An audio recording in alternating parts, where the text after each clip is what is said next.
Hi everyone, I'm Adam, and today's video we're going to break down what's in my Expedition Bikepacking camera kit, both for photo and video. Note that this is not a sponsored video, all recommendations are my own. Let's dive in.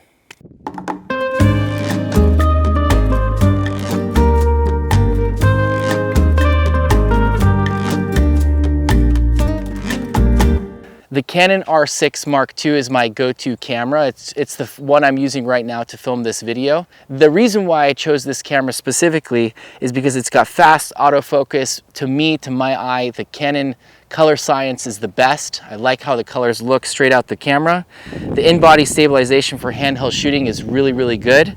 It's got a 24.2 megapixel full frame sensor, and it can handle anything from commercial and editorial images while also handling really well in low light conditions.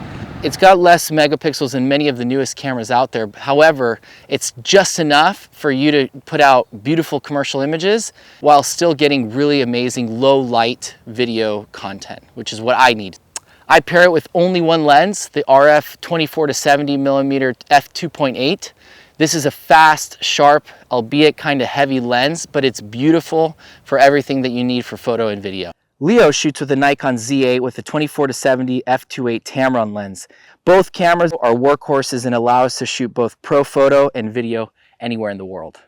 So I always use a Tiffin and variable ND filter, specifically so that you can also shoot it in variable lighting conditions, right? Specifically for video, this for me is one of the most important things you can carry. Next thing I want to walk through is my EVOC hip pack. This is a 7-liter. This is what I use to just carry my camera and shotgun microphone that I'll get into in a bit.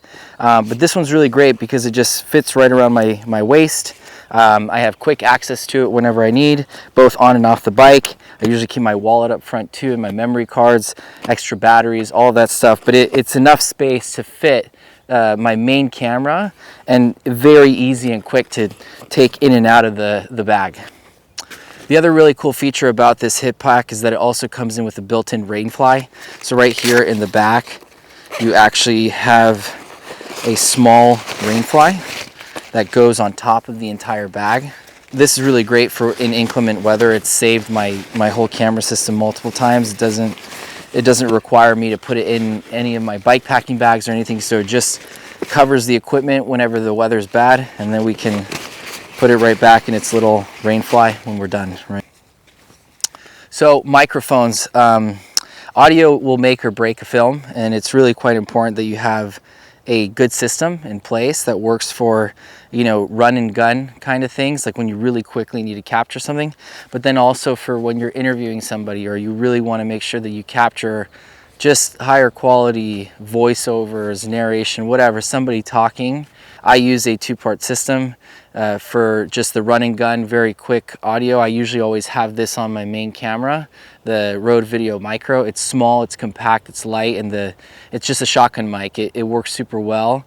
For my more like intentional audio, right, when we're doing interviews or we're talking to one another amongst the fire or whatever, like just in general settings, then I use the DJI mic. This is a really awesome microphone because it's got 2 transceivers and 1 receiver.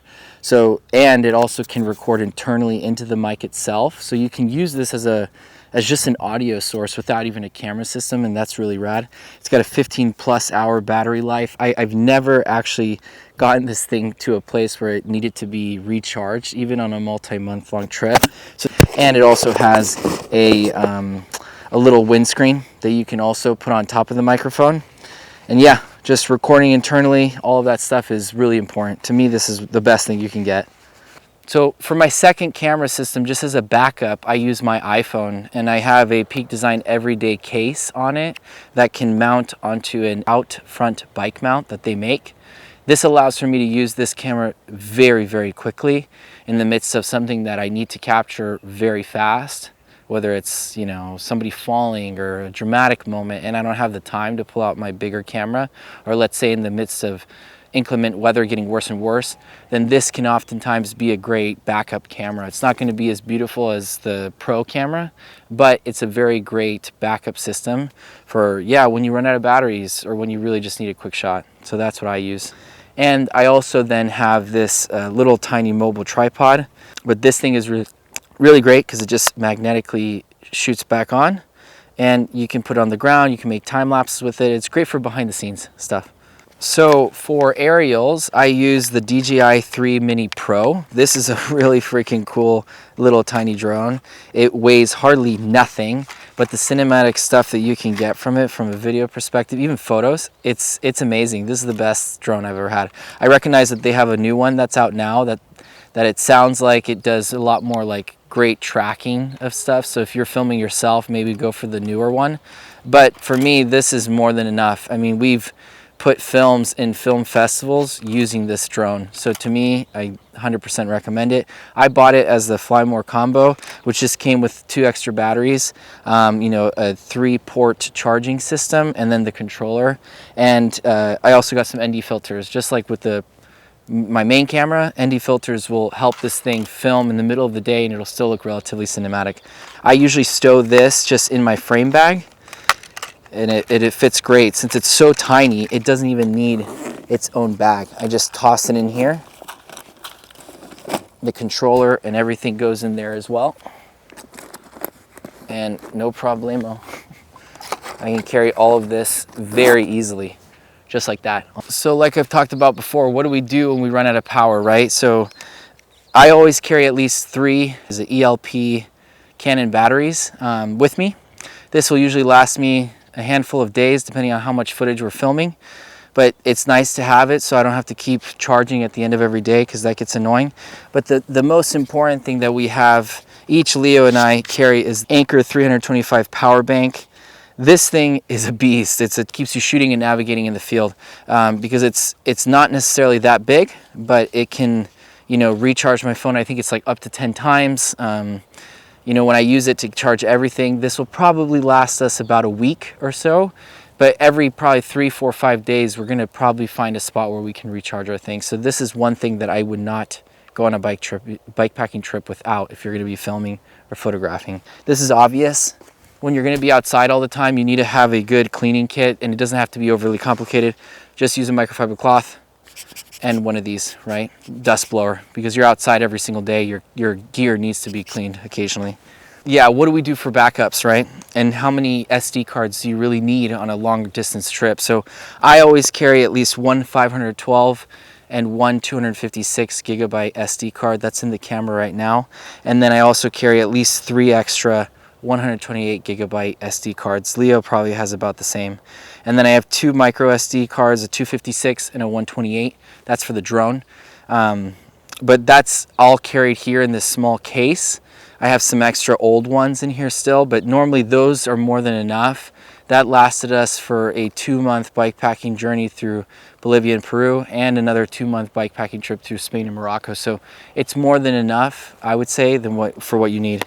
So how do we do backups in the field? Because you also don't want to. Normally I'm filming to both SD cards at the same time. Leo will do the same, but it can get really, you know, filled up relatively quick, especially if you're filming a lot of video. So we both carried a 2 terabyte SanDisk SSD hard drive. And in a separate video, we'll tell you exactly how you can back that up with just using your phone.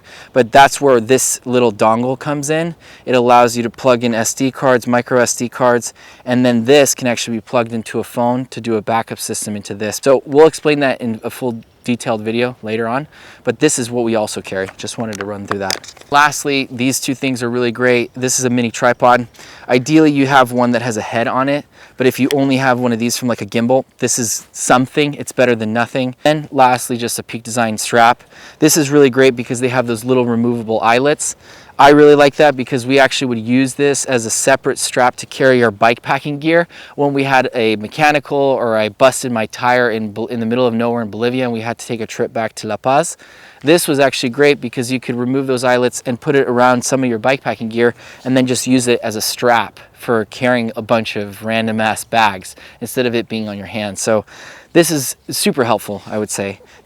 So that's my full bikepacking expedition camera kit setup. It's good enough for both photo and video on a professional level, to pitch to magazines, to sell images to brands, to streaming films at film festivals. This is exactly what we used. If you like this video, please comment, subscribe. Thank you for watching. Let us know if you have questions. Honestly, I would love to hear your thoughts. How do you carry a camera on a bike? Because this is a topic that Leo and I have discussed indefinitely. So if you have a better idea as to how to do this, please let us know in the comments, and hope to see you in the next video. Keep chasing regrets. Ciao.